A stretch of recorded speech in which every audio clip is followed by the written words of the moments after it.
Before we start anything, we take an impression so that we can make them that temporary. And once they have the tooth worked on, whether it's, you know, crown prep or a root canal, we then make a custom, you know, mold, and we trim it down to make it look like a natural tooth, get it polished up, and, you know, cement it on.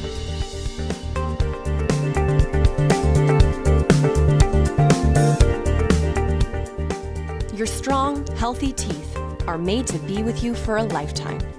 Over time, however, cavities and chipped or cracked teeth can happen to all of us. Once we diagnose the problem, several treatment options are available to get you back on track. Dr. Hanna is an excellent communicator, so I knew what to expect every step of the way. And he's very meticulous, very careful about getting the shades exactly right, getting the position exactly right.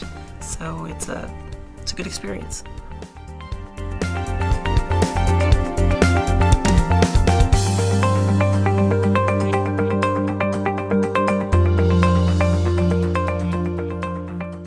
Almost everybody has had a cavity or two. When a cavity is small, the dentist can remove the damage and use a filling or composite restoration to fix the problem. When it's larger, the dentist may choose to use an inlay or onlay, which is custom molded ceramic that fits inside the once affected area. If a large portion of the tooth is damaged, then the dentist may choose to strengthen the tooth with a crown or cap. A crown is a more complete covering of the tooth.